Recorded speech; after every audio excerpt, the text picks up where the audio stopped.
Мен абдан кыйналып кеттим. Жолдошум намаз окубай жатат, анын жаман адаттарын канткенде таштатса болот. Ал дайыма өзүнчө жатат дейт. Бул жакшы эмес маселе. Сиз ал намаз окубаса дагы сиз намаз окуп атпайсыз, ошондуктан сиз ага акырын айтыңыз, анан бирок ошол жолдошуңуздун сизге көңүл бургандыгына аракет кылыңыз. Кийим кечегиңизди, атырларыңызды, чачтарыңызды тараганды айтып, ошого аракет кылыңыз, ага сооп кана аласыз.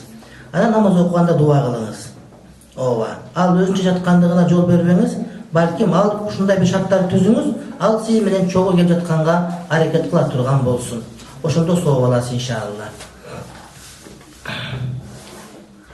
Мен түшүмдө акыр кыямат болуп баса албай элдердин артында калып, о жараткан, мени ушул кыйынчылыктан куткар, же түшүм болуп калса, дайыма 5 маал намазды үзбөй окуйм, жоолук салынам деп убада бердим. Бирок ошол убадан баткара албай жатам, жолдошум башка нерселер менен көп алек болуп жатат, үй бүлөдө эркек адам дин менен жашабаса өтө кыйын экен дейт. Өтө кыйын, бирок сиз Хадича энебиз бар, Фатима энебиз бар, Айша энебиз бар, башка адамдар бар. Ошолорду үлгү тутуңуз дагы, сиз аракетиңизди көрө бериңиз. Ар бир адам аракетке жараша жооп берет. Туура, эркек дин менен жашабаса кыйын, эгерде аял дин менен жашабаса андан бетер кыйын. Ошондуктан казан сиздин колуңузда, тамак адал болгон сиздин колуңузда, үйдүн таза болгону сиздин колуңузда, балдарды тарбия сиздин колуңузда. Сиз маани бербеңиз ал нерсеге. Сиз ага маани бербеңиз. Эжемдин бир көз ачыктык иш менен алектенген кайын эжеси бар. Ал бир төшөк берген экен мурун жаңы үйлөнгөндө. Аны өттөп салса болобу, анткени дайын тапкан акчасы көбүнчө жанагы иши аркылуу. Аны менен кандай катташыш керек? Жетим да баласы бар. Баласына садака кылса болобу? Садака кылса болобу дейт. Жок, кайын эжеси кайын эже катары берген болсо, ан төшөгүн өттөштүн кереги жок. Ана эртеси келип дагы таарынып дагы капа болуп жүрбөсүн, сен менин төшөгүмдү өттөрдүң деп келгенде көрсөтө турган жерге жийип коюш керек. Кичинекей наристе кызга канча жашынан чачын өстүрүү шариятыбызга жактырат. Ошол кичинекей кыздардын чачын өстүргөн кереги жок. Кайра кыскартып кырып турса, чачы кайраттуу болуп жакшы болот, жүдөтпөй. Анан ошол балагатка жетейин деп калган жашка жетейин дегенде чачын өстүрүп баштаса боло берет. Боюнда бар жана бала эмизген аял фарз нафил орозолорду кармаган, балдарынын ден соолугу абдан жакшы. Ушундай маалымат уктум. Жогорудагы аял орозо айында өзүн жакшы сезсе да орозо кармабаш керек, сөзсүз түрдө оозун ачуу керек деген чын же төгүн экен айтып бересизби? Убактыңызды бөлгөн үчүн рахмат дейт. Боюнда бар аял же баласы бар аял ошол орозо кармаса, баласы кыйналып кала турган болсо, анда орозо кармаса болбойт. Бирок баласы кыйналбай турган болсо орозо кармагандыгы жакшы болот. Бирок кээ бир адамдар ыйманы күчөп кеткен учурда боюндагы баласына карабай эле мен кыйналган жокмун дейт. Бирок боюндагы бала кийин эргежел болуп, кичинекей тырдыйган бала төрөйсүн, ошол бала ачка калган үчүн. Же баланын курсагын каша менен тойгузуп коем дейсиң, таз чыгып калат, сен аны сезбейсиң өзүң. Ошон үчүн жок. Эгерде балаң жашыраак болсо, же наркы боюңдагы балаң чоңоюп калган болсо, анда сен ошол орозо кармабастан эмне кылганың жакшы, ошол балдарыңа тарбия бергениң жакшы. Кийин кармап бересиң, шарият уруксат берет. Балдардын ден соолугуна жооп бересиң кыяматта. Наристе балдардын кийимин түнкүсүн ачык аспанда кермеде жайылып калса да болбойт дешет. Ушул туура, жакшы эмес. Жаш бала эмес, чоң адамдын кийими деле жайылып калганы жакшы эмес. Ошондуктан кийим кургаганы дароо алып келиш керек, аны бүктөп коюш керек, кийимди кийгенде бир силкип, бисмилла айтып гана кийиш керек. Кийимди мында узатасынан жана палтолорду илип койгондо бир силкип туруп бисмилла айтып кийиш керек туугандарым. Алган бойдон кийген болбойт. Ошондуктан кийимди бүктөп койгон жакшы, анан бырышпасын деп илип койгон кийимдерди алган жерден бир силкип туруп, андан кийин бисмилла айтып кийген жакшы. Кечки тамактан кийин үй бир аз чачылып калса, же ар кандай себеп аркылуу үйдү кечкисин шыпырса боло берет. Бирок койчунун кызы кой келгенде иш кылат болуп, күйөөң иштен келгенде сапыртып шыпырып турсаң, настроениең баары өлөт, анда кереги жок. Ошого чейин шыпырып тазалаба. Анткени болбойт дешкендин өзү жок. Болбойт деген ошол кээ бир адамдарга болот деп койсоң, кайната кайненени баарын чогултуп алып шыпыра берет. Кечил адамдар бар чогуу болгон болот. Бардыгы бир үйдө болгон болот. Анан кыргыздар боз үйдө болгон болот. Боз үйдө баары бир үйдүн ичинде болот. Баары тегеренип отурат дагы шыпырса буят болот. Ошон үчүн шыпырма деген ошол себептен калган. Наристелерге шариятта кантип мээрим төгүү керек, тарбия берүү жана башка өтө зарыл нерселер тууралуу дис чыгарсаңыз жакшы болот эле. Эгерде болсо кайсыл жерден алсак болот. Бизде жаш энелерге өтө керек болуп жатат. Улуулардан угалы десек, бизге акыл айта турган акылы тескери. Сыманы чегер мүмкүн болсо, бизде карындаштарыңыздын жакшы муун өстүрүп тарбиялоосуна эң чоң себепкер болот элеңиз. Аллах ыраазы болсун. Бирок бир нерсе бар, эненин өзүнүн мээрими бар, ошол баласын көргөндө мээрими төгүлө турган. Ошону тоспош керек, аны кыспаш керек. Эне баласын жакшы көрөт, аны Кудайым өзү берет. Анан биз ошол балдарга тарбия берүү боюнча иншалла атайын ушундай бир сөздөрдү иншалла айтабыз. Түнкүсүн тамак аш бир себептер менен үстү ачык калса 3 жолу аузу билля бисмиллахны айтып жей берсе болот. Тартиби кандай? Жок, ачылып калса макру болот негизи, бирок ошого карабастан арам деген сөз жок, кайра жесе болот. Ошондуктан тамак ашты суун ачык калтырбаш керек, мүмкүн болсо үстүн жаап коюш керек.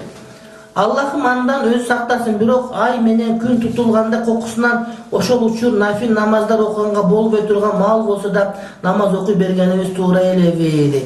Жок, нафил намаз макру эмес, болгон учурда гана окуйбуз.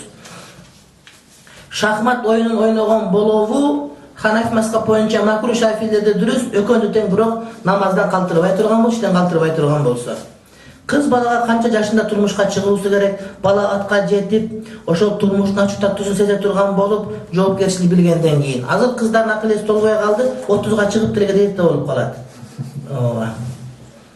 Истихфар намазын кандай убакта окуса болот? Нафил намаз окуган убакыттын баарында окуй берсе, истихфар намазын окуса боло берет. Талак маселеси боюнча сиз менен бетме-бет сүйлөшөлү дегенбиз, жолугуп сүйлөшсөк болобу талимден кийин? Ооба. Бирок туугандар, азыр талимден кийин дагы, кагазга жооп бергенден кийин дагы эле кирип, кайрадан жеке суроолор сурай бересиңер, ушул жакшы эмес. Мен бияка чакырганда аялы менен күйөөс чоң келе турган маселени гана чакырам.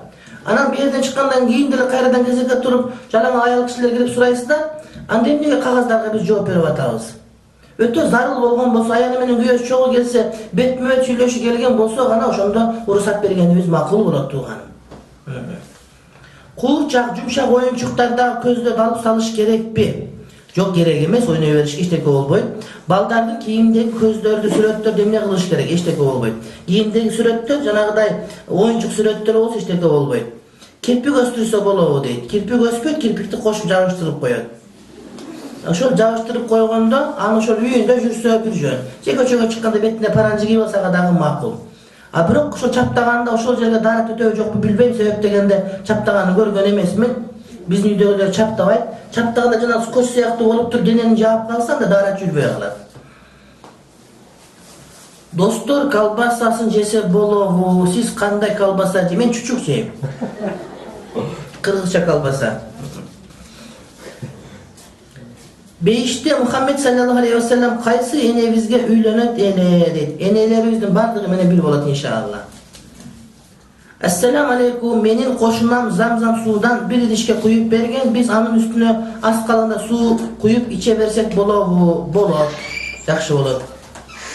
Кичине сөзүм бар эле, сизге жолуксам болобу? Мына бардыгы эле кичине сөзүм бар дейт. Бул да ошентип айтып атат. Эжекелерге жолуккула, эжекелер жол таба албай калса мага келсеңер жакшы болот туугандарым. Бу жерде илимдүү устазалар бар, китеп жазган устазалар бар, Гүлхаваз эжекебиз бар, Айша эжекебиз бар, мына кызмат кылып аткан кыздарыбыз дагы илимдүү. Анан ушулар таппай калып мага жөнөсө келсеңер жакшы болот. Даратканага баш кийимсиз кирүүгө болобу? Болот, бирок адепсиз. Айымдарга кара кийинүү сүннөт, жок сүннөт эмес, кара кийим сүннөт, бүннөт эмес, ошол жөн эле бир кийим. Духа жана тахажжуд намаздарын 4 ракаттан кылып окуганда 3-4 ракаттарда сүрөлөрдөн кошулуп окулатпы же парз намазында окулатпы? Жок. 3-4 ракаттерде зам сүрө кошулуп окулат. Насат медиа борборунан чыккан дистер бар сыртта, урматтуу бир туугандар. Ошол биздин сабактарыбыздын бардыгы ошол жерде бар. Фыкых боюнча, анча-мынча акыйда маселеси айтылынат, кийин хадис боюнча. Бул дистерди алганда бунун тыйындарынын көпчүлүк бөлүгү, бир бөлүгү атайын карындылык ишке жумшалат. Ошондуктан ушуну алып башка бирөөлөргө белекке берсеңер албетте сооп болот. Насат медиа борборунун чыгарган дистери өтө сапаттуу чыгып атат иншалла. Башка бирөөгө белек бергенде мына ушундай мелек берсеңер да өтө жакшы болот. Себеп дегенде сиз диск алып өзүңүзгө пайда көргөнүңүз менен ошол эле учурда башка бирөөгө дагы кайрымдуулук кылып жатам деп элестетиңиз. Динде оору жукпайт деп айтышат го. Мисалы грипп, ал эми туберкулез оорусу жукпайт деп маска кийишет да, эгер жукпайт деп кийбей коюш керекпи? Жукпайт, оору жукпайт. Бирок ошол сактаныш керек. Эмнеге дегенде, ошол жукпай турган оору жугуп калды деп пайгамбардын сөзү тетири жака кетип калды деп акыйда, туура эмес акыйдага кетип калбоо үчүн. Оорун жукпайт деп айтабыз, бирок ошол жуга турган жолдорунан бардыгынан сактаныш керек. Доктурлар кандай айткан болсо, ошолордун бардыгын толук так аткаруу керек болот.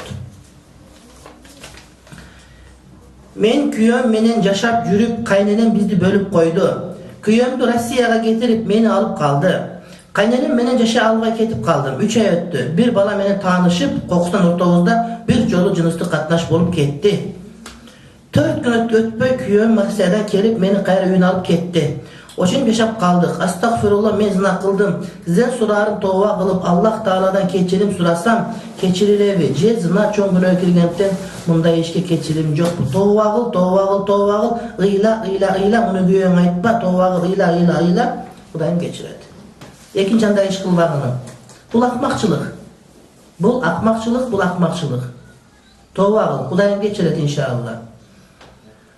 Менин бир тууган иним компьютер оюнунан чыкпай калды. Кечкисин кетет да эртең менен келип кечке уктайт. 5-6 жылдан бери ойноп жүрөт, жашы 26-га келди, эмне кылсам болот, жардам бериңизчи. Дейт, муну дааватка жибериш керек. Башка жол 3 күндөн келсе дагы 3 күнгө жөнөтө бериш керек. 5-6 жыл жөнөткөндөн кийин адам өзүнүн ордуна келип калат. Даават биз үчүн бир мектеп дагы болду, медресе дагы болду, биз үчүн атайын оорукана дагы болду. Ошого жөнөтүп жибергиле. Апам экөөбүз урушуп кеттик. Себеп аалам сырлары болуп атыптыр. Мен көрбөңүз десем болбой койду, көрсөтпөй койсом акыры телевизор талкалап салды. Аалам сырларына тыюу салсак болбойбу? Жок, талкалаганга чейин барба. Апаңа сен колу менен каршылык көрсөтпө, жөн эле айтып, ушул туура эмес деп түшүндүрүп айт. Анан ошо менен сен милдетиңен кутуласың бир тууганым. Эми орто жолдо телевизор жок калдыңар. Эми мени кантип көрөсүңөр? Эки талак менен жашаса болобу? Ооба. Мен ата-энеме айтпай жигитим менен нике кыйдырып алдык. Ал абакта бир айда бир барып турам. Анын ата-энелери, бир туугандары мени билишет, бирок меникилер билишпейт. Бул күнөөбү? Албетте күнөө. Абактан чыкканда үйлөнөбүз дейт. 3-чү жолу соттолуш экен. Бирок өзү жакшы бала, оозуна лап түшпөйт. Жакшы бала эмне жака түшүп калат кайра. Анын азыр эң жакын адамы менмин, о Кудай. Ушул адам менен турмуш куруп кете аламбы, же чыккандан кийин бул иши кайра кайталанабы деп ой санаадамын. Ага боорум мори түрмөгө отурса, не ал адам эмеспи? Ал да биздей пенде го дейт. Анда сен эмнеге отурган жоксуң түрмөгө деген суроо жок сага. Мен ушундай жашоону көп көрдүм. Ушул жака келген карындаштарыбыз, апаларыбыз, кыздарыбыз ошондой. Тур аякыдагы айып адамдар түшүп калат, адам алар дагы. Бирок бир жолу, 2 жолу, 3 жолу түшүп атат. Сага жакшы сөз айткан болсо, кулаңа жанагы камырдан иле берсе чене бересиң бардыгына. Бир жолу түшүп калган болсо макыл, 2 жолу түшүп калып, 3 жолу түшүп атпайбы? Ал сага жакшы сөз сүйлөйт. Сен ага пазарга барасың, башка барасың, ага барып аял болуп атасың, башка болуп атасың. Ага кантип болуң, ал сага боору оорубайбы? Эртең чыккандан кийин сен иштетип коюп туруп, мындай алып кел, тигимди айтпасаң эмне дейсиң? Кудай оозунан түшпөйт. Азыр Кудай оозунан түшпөгөн, сакал койгон акмактарды ушундай көп көрдүк биз. Же баласын бакпайт, же аялын бакпайт. Даават буларга үйдөгү жумуштан кача турган шылтоо болуп калды. Кээ бир адамдар сакалды өздөрү сакал менен адамдарга эмне өздөрүн мусулман кылып көрсөткүсү келип алды. Жок, андай болбойт тууганым. Сен анан жашап аткан жашоосуң кара. Тиричилигиң кара, кантип ошого ишенгиниң. Алдыкка ишенип алып үйгө тийип алып туруп, андай болбойт да. Кыргыздын бир сөзү бар. Өтө туура сөз, бирок одоно айтып коёмун. Аял киши жерге бир сиерди, же эрге бир тиерди, көзү карайлап калат деген. Ошо көзүң карайлап калыптыр сеники. Ата-энең айтпайынча турмушка чыкпагын. Мен дагы бир китебим жарыкка чыкканга даярдап атам, ошонун ичинде атайын бир чоң макала бар. Ата-энеси билбей туруп турмушка чыккан болбойт деген жөнүндө. Биздин bir байкебиz бар, ушул байкебиз эч аракты койбой койду. Дагыбатка 3 күн, 40 күнгө деле чыгардык, болбой жатат. Эми күйөөм өзү менен кошо дагы 40 күнгө чыгарып келейин деп жатат. Сиз дагы ушуга дуа кылып коюңузчу дейт. Кудай таалап аракты көргөнү көңүлү айлана турган болуп калсын. Амин, амин, амин. Арак ичилген жерде намаз окууга болобу? Кандай? Бул деген эмне деген сөз? Сөз кантип түшүнүш керек? Гүлнара, Динара деген ысымдар дейт. Жок, Гүлнара, Динара булардын баары кыргызчат. Динара деген динар, алтын акча деген сөз. Гүлнара деген гүлдөө, нартуу болсун деген сөз. Анан нар деген сөзү тозок деп эле жаман көрө берген болбойт. Үйгө кут түшөт дегенди кантип түшүнөсүз? Кут түшөт деген намаз окуса, имамдуу болсо, үйдө ынтымак болсо, ырылдашпаса, аз болсо дагы бөлүп жешсе, ошондо ынтымак, ошо кут болот. Кут деген аспандан сага тоголук топ түшпөйт. Кут ошол ынтымак, ошол бакыт. Сүннөт менен парыздын ордуну алмашса эмне болот? Эч нерсе болбойбу дейт. Эчтеке болбойт, бирок парыздардын орду алмашпаш керек. Намазда. Намаздын туура окулушунун кайсы китептен окусак болот? Анткени эки китепте эки башка бир аз айырмасы бар экен дейт. Ошол эжекелерден сурап алсаңыз, айтып берет туурасы могу деп. Витир намазынын 3 рекетинде Фатихадан кийин сүрө окулабы дейт. Ооба, зам сүрө окулат. Сиздин 3,5 жашта балаңыз барбы? Менин бөлөмдүн кызыны азан чакырып, эмне дейт? Балаңыз барбы? Менин бөлөмдүн кызыны азан чакырып, Муслима деген ысымды ыйгарган экенсиз, сизден Аллах разы болсун. Балам бар, ооба. 3,5 жашта балам бар. Муаз. Уулум бар, кичине уулум. Билбейм, 3,5 жашта болуш керек. Азыр канчага чыгып калды? 3,5. Ошондой. Туура 3,5 жашта. Менин балдарым көп. Алхам, кечинде бир санап коем бар. Ана эртең менен бир санайм ошо. Толук деп, алхамдулилlah. Ассаламу алейкум устаз, мен сүйлөшүп жүргөн жигитимден боюма бүтүп калып, аборт кылдым, тооба кылсам, дуа кылсам, кечирим сурасам болобу? Ошого биринчи күйөөгө тийсен. Сүйлөшүп жүргөн деген сөз болбойт тууганым. Сүйлөшүп жүргөн жакшы эмес. Сабак болуп, группалаш болуп, же бир тема болсо бир жөн, бирок эркек аял катарында, жигит кыз катарында сүйлөшкөн жакшы болбойт. Анан муну күнөө тооба кыл сен. Анан ошону өзү турмушка чык, башка бирөөнү алдабаа. Эки жолу ажыга барып келген апа бар. Тесме менен адамдарды көрөт, 5 убак намаз окуп, ушуга ишенсе болобу? Тесме менен көрөт дегени кандай? Ошону түшүнүш керек да. Дем салганда тесип тартып отурса эчтеке болбойт. Анан теспе менен көрүп, өмүрүңү айтып берип, эртең мындай кыласың, бир сүгүнү бактылуу болосуң десе, анда бул көз ачык болгон болот. Бул 5 эмес, 10 мал намаз окуса намаз кабыл болбойт. Аял киши төрөгөндө жаңы төрөлгөн баладай болот. Ага чейин кылган күнөөлөр кечирилет. Кандай күнөө болбосун деп уккам, ушулчуму же кичинекей гана күнөөлөр кечирилеби? Кичине күнөөлөр кечирилет. Анан уурулук кылып боюнда болгон, анан төрөп алып туруп кутулуп калдым деп отуруп калсаң болбойт. Маст болуп талак берсе кабыл болобу? Мастын талагы түшө берет, эгерде ошол арам нерсени өзүнүн ыктыяры менен ичкен болсо. Намаз окуган адамга экинчи аялы болгуча болууга макул болуп, жашыруу нике кыйдырып жашаса болобу дейт. Жашыруу нике деген сөз ошол биринчи аялына эле жашыруу деген сөз. Болбосо калган аялдардан жашыруу болот, аламдары бар, билиш керек аны. Анан уурдай болсо, анан бир күн сен ойнош экенде видеого тап чыгарып койсо уят болосуң. Ошон үчүн ачык болуш керек. Ата-энең билиш керек, ана-энеси билиш керек. Туура аялы макул болбошу мүмкүн, бирок башка бирөө билиш керек го.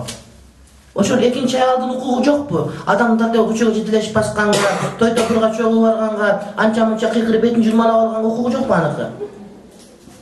Андай аялдар корголбаш керек. Менин 2 атым бар дейт. Тооба, 2 аты бар экен. Биринчи төрөлгөндө койгон Гүлзина, экинчи 15 жашка чыкканда которгон Амина. Паспортто Гүлзина боюнча калган, азан айткан атым Амина. Эми болсо бул дүйнөдө жана тиги дүйнөдө кандай болот? Эч нерсе болбойт. Эч нерсе болбойт. Эч нерсе болбойт. Кыз күйөөгө тийиш керек. Ошон үчүн биз кыздар эмне кылышыбыз керек? Биз балдар менен сүйлөшө албайбыз, ата-энебиз дагы таап бере албаса. Жеңең айт, жеңелер эмне иш кылат? Boyumda var, çaçım düşüp yok kaldı kırsam bolu ova. Çaçka boydağı bala var eken çaç hiç tiyешеси yok. Menin jengem çaçı uzun, anam kalın tüygönde başı kötör alбай ooruyt. Kaysyl жерге чейин kırsa bolot, jana jukatsa bolobу. Jukatsa bolot kalaganda эле. Uzun boyunca kaldır kıskartkanda köyüsünden usta suraş gerek, anan mnogu mürüsünden jogorı çıkıp ketpеш gerek. Ayalın çaçı kançalık uzun bolsun жол жакшы болот. Jin menen şaytanın ayırması eminede. Jinlerinin kapırları şaytan değil, zelem jin biz siyahtı Allah'tan kulları, musulmanları var, musulman emesleri var, musulman emesleri şaytanları. Mahırga Kur'an jattatыңыз desem bolboyt.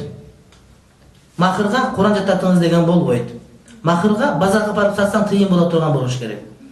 Bolup koygan jigit menen telefon arkылуу çekten çıkpay сүйлөсөк bolобу, ал дагы bolboyt. Siz menen sabaktan keyin jolугуp talak meselesi surasam bolobу. Sen kanda seniki talak meselesi, sen buyakta talak meselesi biröөнүкүн birөө surabasın tuğandarım. Barra aytып bere albaysın, her kim özünükünü surasın. Talak meselesi boyunca her kim özünün meselesi surasın, iyi mümkün boluşunca oşol kүйөөsü menen çoğu gelsin. Oşonda tuğlar jolup çıgat, aga çeyin jön ele men başım ortasın. Şirk en çoğun günөө. Men Allah Taala'dan gana korkom, jana al uluu zatка gana işenem. Bирок murdancılığı jön ele sınap, ne dep aytar eкен деп көз ачыкка жолуктум. Astagfirullah. Surançımdı suradım. Bирок Kudayıma gana işenem. Bu şirk bolup kaldı tövbe kılıp Allah Taala'dan keçirip surasam, jalınsa beni keçirebi. Ova bирок seniki şirkeme seni 40 күндүк namazın kabul bolбой калды, işenбей туруп барган болсоң. İşenseň şirk bolor ele. Şirk emes küfür bolor açık ele bul. Oşonduktan senin kılgan işin günөө, bирок tövbe kılsa Kudayım keçiret, imanını canına al. Maldı jasalma uruktandırуу aram emes, maldı jasalma uruktandırsa bolot. Bирок табигый уруктандырган дагы жакшы болот. Балага ат коюу шарттары кандай? Балага ат кое турган шарт, балага ат 7-күнү коюлат. Китептен койдурат деген молдодон сурайт, молдо сага түзүгөрөк ат таап берет. Же өзүң тандаган аттарыңды жазып ала бар, молдодон сурайсың дагы, мына ушундай десе, ошол атты коюп аласың. 7-күн ага чейин неме кыласың. Ал эми азан атка байланбайт. Азан бала төрөлгөндө эле айтылат. Жерге чөөрү менен жерге түшүп тосуп алып туруп, азан айтасың кулагына. Ошол. Azanды өзүң да ачык кыра берсең болот.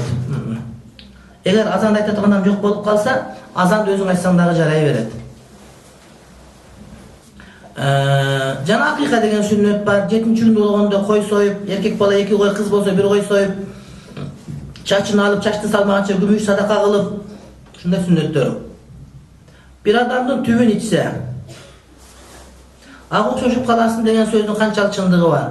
Жок, бул жанагы кешик деп коет, ал кешик сүннөт, момундун кешиги момунга шифа деген пайгамбардын сөзү бар. Дараты жок Ясин сүрөсүнүн кыргызча транскрипциясын окуса болобу? Мисал толгоп жатканда болот. Толгоп жатканда окуса боло берет тууганым. Толготкондо ал усулен жунуп эмес да. Ооба, эчтеке болбойт. Озеки, кагаздан эмес, жаттап алсаң болот. Же кыргызча кагаздан дейсиңби? Ага деле болот. Транскрипциясы болсо, арабча жазуу эмес болсо, карамастан болсо, арабча жазуу эмес, кыргызча жазуулар булар Куранда айтылынбайт. Ильяс устаздын сабагына барса болобу, аны вахабист деп уктум дейт. Ошо укканда сурабапсың да, менден эмес. Тоо тузу деген кандай туз, жей турган туз депсиз. Ошол тоодогу туздун кени болот. Ошол жерден жей бересиң барып алып. Кадимки эле туз. Абжат тамгаларını кандай түшүнсө болот? Кээ бир молдолор кесеге жазып берет экен ичкенге. Абжат тамгаларын пайдаланган болбойт. Лаззат деген атымды Зайнап деп устазам өзгөртүп берди. Кайсынысы макулураак? Зайнап макулураак. Жакшыраак, Зайнап жакшыраак. Саламатсыз, пери деген аттын мааниси арабчадан которгондо шайтандын ургасы дегенди билдирет экен. Ушул чынбы дейт. Жок, пери деген бизде периште деген сөз. Периштелер күнөө иш кылбайт, таза болот. Ошондой күнөө иш кылбаган таза болсун деген сөз болот бир тууганым. Ар кимдин сөзүн уга бербе. Жинди болуп кетесиң. Аялдар жасаткан кашка, татуаж канчалык күнөө? Татуаж бул боек. Канча жылдан кетип калат. Денеге антип бир некеле тартыруу күнөө болот. Кал тартырга, жанагы эркектилиги армияга барганда жанагыда булчуңдарына кыздардын сүрөтүн тартырып алган, колдоруна жазуу жаздырып алган, ушулардын бардыгы жакшы эмес. Күнөө. Tahajjud namazının kazası okulbaydı. Bitir vacip namazды keçe okup turup dele okusa bolo tünkü namazdı o var. Bitir vacip namaz tünkü namazdan keyin okulgan jakşıraak eğer mümkünçülük bolsa. Tahajjud namazын bir uktap turup anan okuş zarılbı je kuptandan keyin dara okusa bolo öğret. Ayaldarga leksiyаңызды көбүрөөк окусаңыз суранабыз бизге аз убакыт бөлүп жатабыз дейт. Убакыт жакшы эле тууганым. Мына ушул лекция бар. Андан кийин мынагу сабактарыбыздын дистерин алып үйдөн көрсөңөр чүйлөп берем каалашыңарча. Диск менен. Телевизордон дагы эркектерге бөлгөн жерим жок да аны. Ошол бар. Өткөндө кече гезиттерде суроо келген жазып атсам, эме деген гезитке жазыптыр Кыргызстан жылдызына бирөө. Siz boy götüröt ekes, elge hizmet kılan dep durup, men telefon çılsam albay koydunuz, SMS'e cevap vermey koydunuz. Siz çoğundur aytsa hareket kılsanız gerek dep aябай жазыптыр da manaçı. Birinciden janagıday telefon çalganda men barına cevap bere albay kalam. Kitap жазып atkan bolom, okup atkan bolom, sabakta bolom. Anam günüge bu adam telefon çalat. Oşon üçün men telefondan 3 ayda ele buzulup kat kayra janagılığına tuğra gelet. Köpçülüşkündükten. Anan ikinciden SMS yazganda men SMS'nin barını okuyum. Anam bирок жеңилирээк болсо жооп бербейм. Себеп дегенде адамдар биринчи эле проблема чыкканда дароо сурай берет да, жок андай эмес. Башка молдекеден сурап таппай калганда келсем, ошондо мен сага жардам бере элем да. Кээде адамдар келет, атайын Оштон келет, Бишкектен келет, Таластан келет, молдолор жөнөткөндө. Анан бардык молдеке билген маселени деле сурай берсе, ошол убакта башка бирөөнүн зарыл маселеси калып калат дагы, сага жооп берип тиги калып кетет да. Ошого келип эле каш десе болобу, анан кийин осуруп койсо дарак бузулабы деп сурай беришет да. Аны Кудайдын куттуу мечитиндеги бардык молдеке билет. Ошолордон сурасаң айтып берет. Анан ошолор таппай калган маселе, же берген жоо ичин чыкпай калса келсең, анан ошого жараша жооп болот. Бул мактангандык эмес, бирок маселе мына ушундай болуш керек тууганым. Биз бир тууганбыз бардыгыбыз. Менин жакын теңтуш келиним бар. Муну менин жакын теңтуш келиним бар деп айтылынбайт. Менин жакын теңтуш досум бар. Теңтуш кызым бар деп айтылат. Эки кемпир деле бири-бирин кыз деп сүйлөй берет. Ошон үчүн келин дегенде келин эмне жанагы кайынжурт тарабына келин деп сүйлөйт. Ал эми менин жакын теңтуш кызым бар деш керек. Үй бүлөсүнүн динден кабары жок, ар башка динге кирип жүрөт. Мүнөзү башкача болуп өзгөрүп баратат. Ал мен шек күмөнүм бар, ичинде жин бар экенине соопчулук үчүн кайсы жакка алып барсам болот, Аллах ыраазы болсун дейт. Мечитке алып барсаңыз качкын деген таксыр бар. Аба бар. Борбор мечит ушул эми салып берет. Качкын баягы.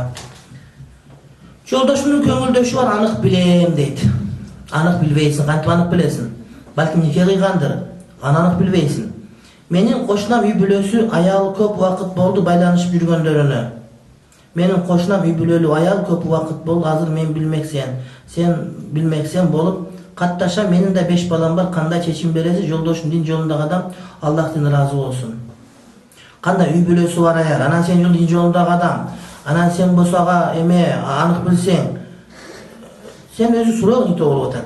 Кандай дин жолундагы адам, анан аял үй бүлөсү бар аял менен. Сен жөндөп мындай жаман күмөн кылып аткан жериң жокпу? Кесибим боюнча психологмун. Менин кесибим динге каршы келбейби? Каршы келбейт, окуй бер. Биринчи зам сүрөнү адашып айтып алсаң, андан кийин Фатиха сүрөсүн окуса болобу? Болот. Фатиханы кайра зам сүрө окусаң боло берет, этегинде адаш сүрөсүн кылып коесуң. Неге? Важипты ордунан жылдырганың үчүн, кеч калдырган үчүн. Башка диндерди да сыйлоо, урматтоо керекпи? Жок, сыйга татыктуу эмес, бирок алардын адамдардын өзүнүн мындай бир алар менен адам катары мамилени туура кылуу керек. Эгерде ала качууга кыз каршы чыкканда чоң апалар жерге жатып алса, эмне кылуу керек? Секирип өтүп кетиш керек наракка. Болду. Каргыш урбайт этпейт. 16 февралда экзамен тапшырам иншалла. Мага жамаат менен дуа кылып коесуздарбы? Сизден жана бардык мусулман бир туугандарыбыздан Аллах ыраазы болуп, эки дүйнөдө тең бактылуу болушуңуздарды Аллахым насип эткен болсун иншалла. Мен дагы келечекте исламды алдыга коюп, алым энелерибиздин катарын толуктагым келет. Жамаат менен дуа кылып коюңуздар. Кудайым алима кылсын, амила кылсын, сабырдас алым кылсын, тилеген тилектериң баарын берсин. Мусулман кыздар кайда иштесек болот, жолукчандар деп көбү жумушка албайт экен дейт. Биз көп жылдан бери үй ала албай жатабыз. Дуа кылып коюңуздар. Кудайым үй берсин, уй берсин, иш берсин, баарын кош берсин.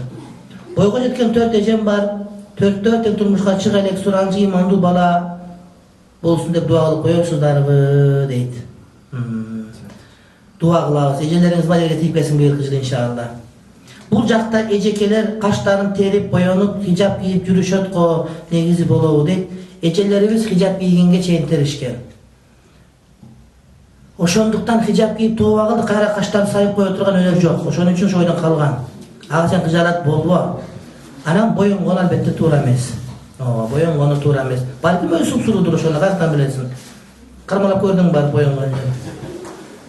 Биздин мамлекетте дагы 1-класстан 11-класска чейин кыздар окуй турган мектеп ачылабы, келечекте дейт, дуа кылабыз иншалла.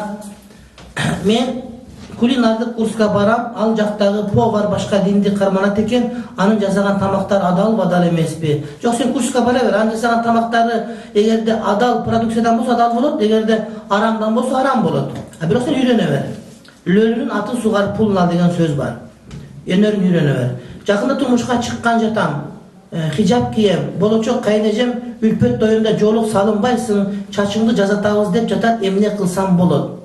Жок, ага макул болбо. Атайын ошондой мусулманча кыздар жасай турган салондор бар, ошондой чачың жазып көрсөтпө, уят болот. Антпегенин кой, харам болот. Жок, мен жоолук салынам, андай болбойт деп айт. Ал кайнеже өзүн билсин, сени билбесин ал. Ак көйнөк ки, узун көйнөк ки, жана фатаны ки, чачың моюң жабылсын. Анан кийин жанагыдай ошол жанагы сонун мусулманча көйнөк менен чыкканың, тигиндей кылганың арам болот, болбойт. Никең башталганда, жашооң башталганда арам менен башталса, андай никеде береке болбойт бир тууганым. Ага макул болбо. Жакында 14 февраль, 23 февраль, 8-20 март келатат. Ушул тууралуу айтып берсеңиз дейт. 14 февраль бул сүйүү майрам деген, бул шайтан майрам. Бул боюнча иншалла сүйлөйбүз. Бүгүн канчасы? Бүгүн 9. 9 ушуну айтыш керек экен. Мектептен келгенден кийин аял киши жоолукту канча убакыт кийиш керек өлгөнгө чейин? Мисалы вице-премьер 40 күн гана кийсе болот дейт. Эми вице-премьер бул муфти эмес. Ахмедидат жөнүндө эмне дейсиз? Айткандары туура. Албетте алым, ошол ислам менен христианчылык салыштырган ислам алым, эмендик адам. Күйөөсү ажы болсо аялы жоолукту хижап сөзсүз кийиш керекпи? Күйөөсү ажы болобу, акмак болобу айырмасы жок, жоолук салуу милдеттүү болот. Куранда арбактарга окубайт дейт, ушул туурабы? Негизи Куран окушубуз керек. Куран жөнүндө бактылуулуктун формуласы деген биздин китебибиз чыкты, ошону окусаңыз 75-бетинде Куран окуу жөнүндө жазылган жер бар, окуп түшүнүп аласыз. Анан жанагы майрам боюнча Ноорузду майрамдаса болобу деген ушул китептин 90-бетинде Нооруз жөнүндө маалымат дагы бар. Ошону окуп алсаңар жакшы болот. Эмне деген китеп? Бактылуулуктун формуласы деген. Намазды жаң окуп жаткан элем кунут дуасын аятал курси жаттай албай жатам дейт. Кара окусам болобу? Жок, кара окуба, анын ордуна сен жанагы Ихлас сүрөсүн окуп тур. Жаттаган менен кошуп аласың. Тандалган хадистер деген китепте пайгамбардын көптөгөн дуа келмелери бар экен, ошол келмелерди жазып алып, жаттап алып айтсак болот. Бул дуаны окудум китептен. Аллахумма магфиратука аусау мин зунуби ва рахматука аржау индиш не дейт? Минал аламин. Кайсы убакыт айтсам боло берет. Дуага атайын макул убакыт деген жери жок. Туалеттин ичинде өтүп кеткен адам кандай болуп калат? Сыртка чыгып жууп көмүп коесуңар, болду. Эчтеке болбойт. Ажаларга жетип калышы мүмкүн. Эч ким билбейт каякта ажал жеткенин. Бир гана пайгамбарлар өтсө, ошол өткөн жеринде ошол жерге коюлуш керек. Калгандарга эч кандай мааниге эмес. Менин түшүмө дайыма согуш болуп аткан же немистер кармап кетип өлтүргөн аткан кире берет. 3 күн мурун дагы түшүмө эмне дейт? Мындай пачеркиң начар экен аябай тууганым. Мен көзүм чачып кетти. Ошого жакшы бирок жаздырып кетсең жакшы болот. Кыз кишинин пачерки жакшы болуш керек. Кыз киши сонун жазыш керек. Үйрөнүш керек жазганды. Пачерктен адамды билиш керек. Кээ бир пачерки окусаң ыраазы болосуң. Жакшынака пачерки бирөө жазат биякта. Мынакей хайыз убакта Куран окууга болобу сүрөлөрдү дейт. Хайыз убакта Ихлас, Фалак, Нас сүрөлөрүн дуа катарында окуса бир жөн, бирок жакшысы окубастан жөн эле дуаларды кылган жакшы болот. Группада бир кыз Фатиха сүрөсүн окуса болот дейт. Болбойт десем, анан кантип сактанабыз дейт. Жок, аузу биллахи минаш шайтанир ражим деп, же Куранда эмес, хадисте айтылган зикирди айтсаңыз боло берет.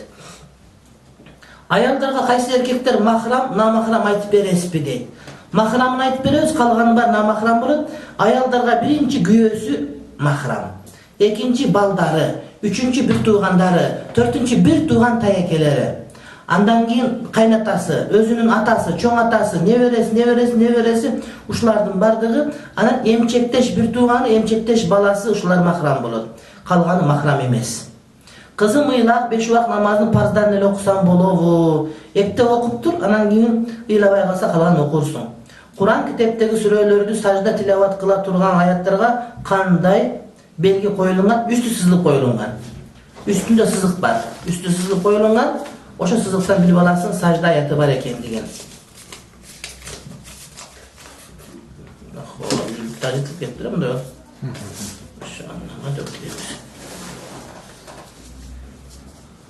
Ыйык айлар деген китептеги дуалардын баары сахихте. Дуаны сахих болбош шарт эмес, дуаны кылсаң эле жарай берет. Дуа сахих болуш шарт эмес.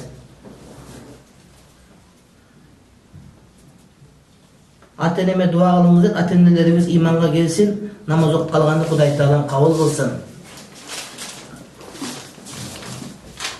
Мен сизден сурайын дегеним, аял киши кандай милдеттерден кийин хижаб кийсе болот? Аял киши балагатка жеткенден кийин дароо кийиш керек хижабты. Милдет-силдети жок эле. Эмне үчүн мен жолдошума 2 айлык уруксат беришим керек? Бербесем, бербей эле кой, эчтеке болбойт. Сен беришиң шарт эмес уруксат. Коргоо кеңешмесинде бир дини ишмер сүйлөдү го. Биз эгер Ханафи маскабын кармансак, жакшы түз жолдо жүрөт элек го. Сураныч, Ханафи маскабын түшүндүрүп бересизби дейт. Бул чоң суроо экен, өтө кыйын болуп кетти. Ыймандын 3 касиетин кайталап коюлмакчы дейт. Биринчиси, Аллах Таала жана анын элчиси бардыгынан сүйүктүүрөөк болуш керек. Биринчиси. Экинчисин кантип айтты туганда?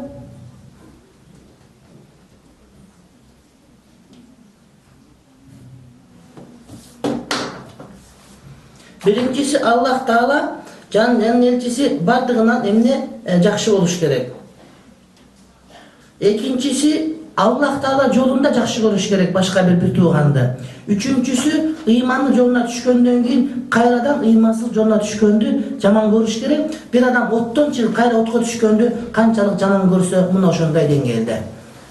Баняга барып усул алгандан кийин ошол жерде даарат алып маасы кийип алса болобу дейт. Болот. Бирок жалпы баняга аялдарга барганга болбойт.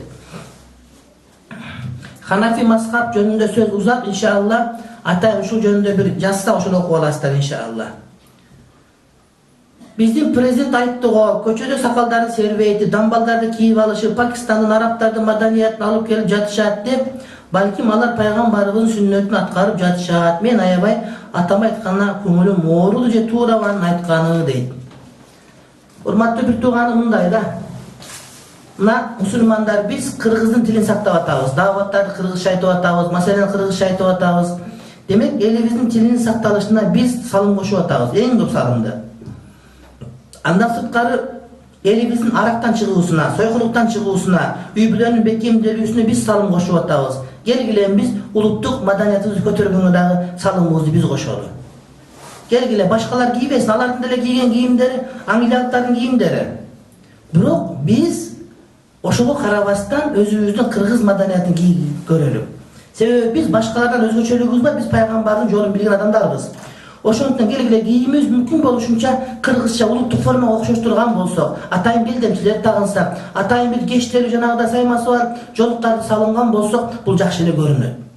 Биз атандашпайбыз башка бирөөлөргө. Себептери биздин шариятыбызда ошол сүннөткө адамдардын улуттук кийимин кийген эч кандай карама-каршы келбейт. Демек, келип ошого амал кылалык биз. Биз атандашпай башка бирөөгө, биз башкаларга үлгү боло турган адамдар. Ошондуктан президенттин сөзүнө маани бербей эле, туура эле кабыл алып туруп, келгиле биз ушуну кие берели, башкалар кийбесе кийбей эле койсун. Ар кимдин кабылы өзүнчө. Биз намаз окуп, намаз окушкан жок. Тутабыз, орозо туткан жок. Келгиле кыргызча кийимдерди биз кийели, кийбесе кийбей эле койсун. Себеп дегенде биз башкалардан жогору адамдар деп биз Кудайды таанып атабыз. İslam banktan kredit alıp üs alsak bolobу, albaylı desek jardan bергenge hiç kim yok, aylığımız şogul albayбыз deyip. İslam bank boyunca fatva bere albayм, ошол жердин өзүндө атайын молдокелер бар, ошолор fatva берет. Алтынын зекетин айтып берип коюңузчу дейт. 85 граммдан көп алтын болсо, аны акчага айланып туруп 2,5%тен зекетке бериш керек. Менин апамды күйөөм ушунчалык жек көрөт, аны сөгүп каргай берет. Апама өчөшүп отуруп мага талак берип койгон, мунун акырети не болот? Апам да аны каргап салган, экөөнүн жек көрүнүш көрүп, корком, күйөөм ошентип отуруп намаз окуйт, жүрүп хажыга барат. Кандай намаз окуйт, кандай хажыга барат? Намазы кабыл болбойт турбу? Жамандыктан кайтарылбаган намаз кандай намаз болду бул? Намаз убактысынын календарындагы убакыт боюнча багымдат 1 саат мурда окулган тахажжуд намазы туура болобу? Ооба. Багымдаттын азанынан мурда окуса боло берет. Кызматым боюнча орустар менен чогуу иштеп, бир маал чогуу тамактанууга туура келет. Алардын алып келген тамагын ичпесем да бир столдо отуруп түштөнөбүз. Өзүм намаз окуйм, бөлөк отурууга шарт жок. Ооба. Алардын алып келген чучкан этин жебесең эле болду. Жей бересиң столдо отуруп алып. Өзүң алып келген чучуктарыңды. Биз мечиттин жанынан балага ат коюу деген китеп сатып алдык. Эле ошол китепти ат койсок болобу? Болот дейт. Мен 1-2 жумада көз жарам кайсын дуаны окусам болот? Сен кулауzu бироббил фалак, бироббил настарды окусаң иншалла жакшы болот. Аллахтын ыраазылыгы үчүн мага жумуш таап бересиздерби? Эмне жумуш болсо эле иштейт элем, шарият жол менен болсо Аллах ыраазы болсун дейт. Телефонумду кайталап айтып берем. 0550 91 93 66 0550 91 93 66. Başka bir telefon 0771 67 06 12 0771 67 06 12. Musulmanca bir ulayak tuura kelgen jumuş taap berseňer sowap bolor ele deydi.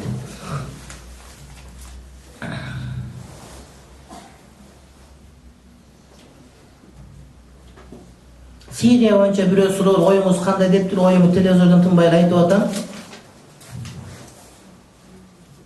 Баланы канча жаштан баштап тарбиялаш керек дейт? Ошол турмушка чыккандан баштап. Түзүк жерге күйөөгө тийиш керек, ушундан башталат. Жаман түш көргөндө эмне кылыш керек дейт? Жаман түш көргөндө садака берип коюш керек, колдон келишинче 5-6 сом. Чачты отко өрттөсө болбойт, чачты өрттөгөн болбойт, көмүп коюш керек колдон келсе. İslamda 70 ашык агымдар бар экен, алар эң коркунучтуусу кайсылар дейт? Ошол сүннилерден башкасынын баары коркунучтуу болот. Балдарым иши бүтсүн дейт, Кудай Таалам ишиңизди бүтүрсүн. Багымдатты башта окуй берсем болобу дейт. Ооба, башта окуй бериңиз, калган намаз өзү ээрчип келе берет.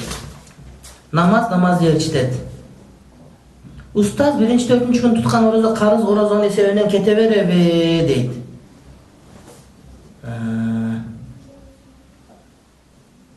Же пайгамбардын сүннөтүн эле аткарган болобузбу дейт.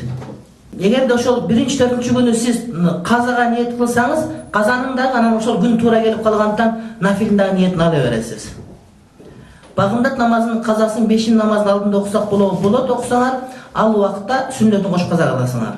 Намаз окуп жатканда кичинекей кызым алдымдан чуркап өтүп кетет, бирок бузбай окуй берсем эч нерсе болбойбу? Эч нерсе болбойт.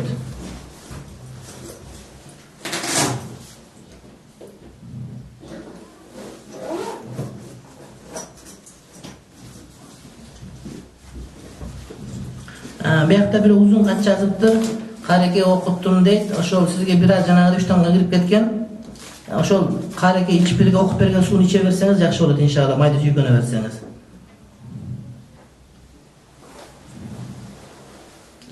Cinsinizde oşonday probleması var. Ova bütün nerse tavhidden başlanış gerek. Tavhid degen Kur'ay'da bir dep bilүү inşallah. Men zeket төлөйүн dedim эле. Менин жумушум кайра эле карыз алып иштеймин. Жумушум ушундай, анан ай сайын же жыл сайын төлөймүнбү? Эгерде карызың болсо төлөбөйсүң дейт. Ооба, карыз болсо төлөбөйсүз. Зекет боюнча сурайм дейт. Бул сураганыңыз эмне анда? Амин. Бисмиллахир-рахманир-рахим. Кызым тезирээк күйөөгө тийип кетсин, 27-ге карады деп бата берип коюңуз дейт. kızınız jana kızlarыбыздын бардыгы жакшы жерге турмушка чыгып кетсин. Уулдарыбыз да жакшы жерден үйлөнсүн. Üçüncü ne dedi? Kaset iştevi doğulbay kaldı. Üçüncü kasiyet doğulbay kaldı dedi. Üçüncü kasiyet durmakta bir tuğanım. Bu adam imanga gelip imanga gelgenden kayra imansızca şoğa kaytıp baraganda jek görüp, kançalık dengelde jek görüp, oşol adam otko düşüp ottan kaçıp surulup çıkkandan keyin kayra oşol otko düşkөндү, jaman görgöndöy dengelde jaman görse, oşol adamdın emne imanı damıtatkan bol eseptelet. Ecime dua kılıp koyuңuzдарчы, al kүйөөсүнөн ажырашуу алдында турат. Кудай Таала межеңизди ажыраштырбасын, жараштырсын. Ажырашам дегендердин бар ниетин бузуп, Кудай Таала инсап берсин. Allah'ım жүрөгүнө бекем иман ата-энеме берсин, хидayat берсин, 5 мал намазын калтырбай окуп дин жолунда жүргөндү Кудайым насип кылсын деп бардык ата-энелер Кудай Таалам ушундай ниеттерди кабыл кылсын. Исраиловторго дуа берип коюңуздар деп дуаңыз кабыл болсун. Ayal kişi özünü süygön jaktırgan адамга билдирсе болобу же айтпай эле койгон жакшы болобу? Билдир, бирок өзүң айтпа, бирөөнүн айттыр. Агаңан айттыр. 10 жылдан бeri менин боюмда болбой жатат, дуа кылып коюңуздарчы. Кудай Таалам агарган уулду, кызарган кыздуу болуп, ошо балдарыңыз көбөйүп, неберелердин санын билбей калганын Кудайым насип кылсын. Биздин үйдөгүлөр бат-бат эле урушта беребиз, үйдө дин жок, дуаңызга кошуп коюңузчу. Кудай Таала үй-бүлөлүк бакыт берсин, ынтымак берсин баарыбызга. Мен 11 жаштамын, мен таятамдын колунда чоңоюп, аны ата деп калгам. Ошол атам 9-майда жума күнү 63гө чыкканда бул дүйнөдөн кош айтышып кетти. Ошол атама дуа кылыңызбы, аты Тагай болот эле дейт. Өкмөт болуп иштейт эле. Тагай атабызды, агабызды Кудай Таалам пайгамбар жашында кетти, ишине киргизген болуп, пендечилик кетирген күнөөлөрүн кечирсин. Менин дагы апам Жипар, Мунарга, Жипарга дуа кылып коюңуздар дейт. Кудай Таалам апаларыбызды бактылуу кылсын. Менин атым Бактүгүл. 3 жумадан бери ооруп, ишке чыга албай атам дуа кылып коюңуздарбы. Бактүгүл бир тууганга Кудай Таалам шифа берсин.